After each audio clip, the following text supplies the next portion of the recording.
bước sao mà cất chỉ đi cất là bước sẽ lạc mà mày chỉ đi cất là bước mà mày thì té chỉ đi cất từ mày một cái khổ qua lần bước sao mà cất chỉ đi cất là bước sẽ lạc mà mày chỉ đi cất là bước mà mày thì té chỉ đi cất từ mày một cái khổ qua lần bước sao mà cất chỉ đi cất là bước sẽ lạc mà mày chỉ đi cất là bước mà mày thì té chỉ đi cất từ mày một cái khổ jadi sampai sampai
Hallelujah, Hallelujah. Tâm này là bạn vượt với tâm này sự liên quan tâm này là chịu quan nào là chịu trộn nào bơi là chơi còn tốt là tu có ba khư là tiền rồi nó đi con nó là luôn người bằng trong anh biết cái số xong hay là được làm ăn nào này hay có sự nào nào ra sự vay số vay ra mấy cái đó cũng điều nên là con gần lời của chúng ta con đã nhận được năm cho mình nhân sau đó được vài năm xa các chất lượng hai sự những cân các bài chất năm trong con là đây được mà không có nghe trong các anh tầm này là phải có lần lên tôi sẽ hay trăm làm dia mereka akan mengetahui betul kalau kita main dan mengenal tergolong main nanti tekan main sampai cedera sebenarnya sejam banyak ya kalau mau bisa main bukan main kalau main coba usah kalau bukan dan alhamdulillah kalau kita nào chia ở gần trung tâm này là sáng hay là hiện rồi các bạn tự lên các bạn tự hiện ra mày cho cái gì kìa người ta hay là chức minh qua trên cả hai ở gần gần chi mà thì tối mình kia ở những điều là bằng của mình sau đây mày cho cái mày kia kìa là nó cao cái lên gần chiều 15 mình gì quá là bước sang vào năm chi rồi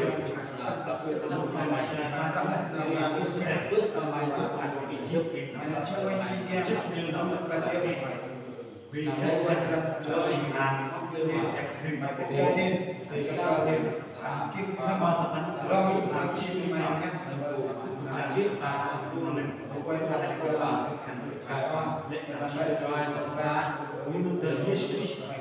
bằng chi mày chỉ đi đào làm chi mày là chuyện còn mày âm ham mày ơi mày quay mà là ăn mày ơi là khi này là những các bay tôi này cũng là mày chụp cái này bao mày cái tên trong anh tao đi chỉ chắc tên nó mình hay học sai đi nha đi mà lại anh tập rất là sao mày đang chơi cái bắt can rồi còn treo thì nó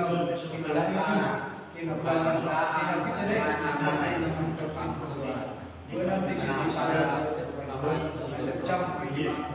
còn như cái đàn long mà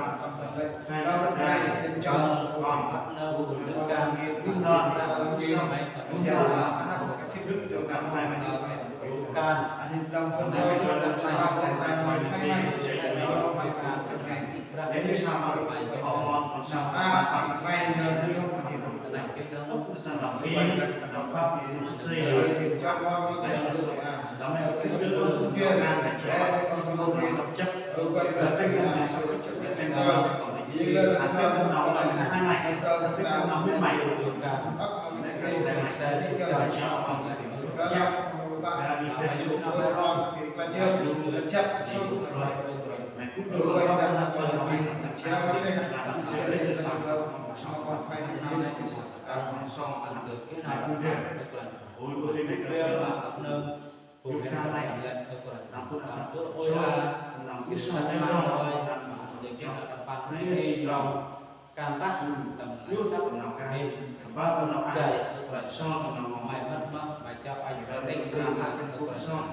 kalau lo kan ibrah mai keru nanti kalau nak gengkan panghan namin cekel angkuran nanti berangkat dan mai kapalan untuk lebih gampang dan mai kapalan teman juga nam tetap trong kenal nak suci tempat koi pung kau nak untuk beratu mai lama mai kapan untuk beratu dan mungkin apa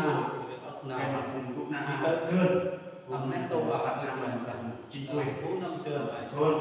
sai quyết định nào lập chấp ở bậc đại được làm là khi nào nông không ăn nào nông được con nhà này là hết đưa là chỉ độ lại tuổi cái đồng tầm may mà nó đưa thì là thôn lệnh nào mày bắt cơ tăng lệnh rất côn câu phù chóp mày đặc là nghĩ rất là chùa ở các cơ cho nên là luôn chi tầm văn hăng luôn đi ở gần thành long đó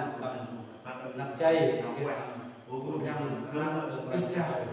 mình các bạn ăn tầm sang đâu mà chọc chữ ấp là trong nào ca chúng nó theo mà nó phải từ luôn nó phải để nó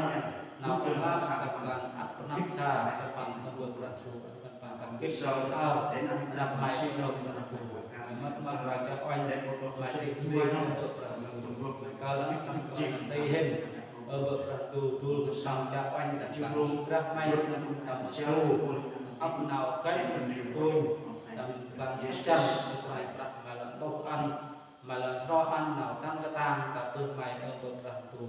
bila tầm hình một cái ôm từ cấp đơ trên vượt tường là phần bằng ở phần trà còn tầm mai trên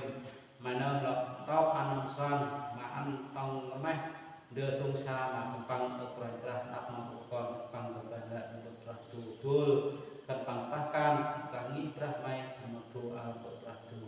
mày mất mất bằng cho anh bằng bậc ratu mày coi lăng tầm bột bal phần chó phần bằng kiếp vứt tầm lại đều nào can là nghĩ ra ở phần trà đặt là genggang nang ukuran mày ăn phần bằng kiếp nào lao binh ukuran ấy ăn krom bằng mừng chira mình có nắp này tầm ban tây nào ra mày ukuran mày có lăng cái lăng tầm on nếp cần bằng cái nào cưới mà ở cái chi ukuran cũng đều mà bằng ukuran tu mà làm to làm xoan thì cái làm ngắt ra là ukuran tu bila ấp nào mình tắt tu hình một kiếp ukuran mà nó thì kiếp lại ngồi nằm lại còn nó sinh tầm nào ra mày mất mất cho ai cần bằng thì kia nó ngắt ra bởi nó tầm tu ôi bắt tầm nằm buổi sớm mày họ ăn chỉ hình tầm về phải đi bắt này mà ăn hình kia nào tầm bằng ukuran nó lên hình trước tầm nằm buổi sớm ôi hình trao đó mình sinh hình tầm tì nào ra này nên tầm này là phải lên năm mà còn thầy là Jesus Christ ơi bữa thì cũng là cho ơi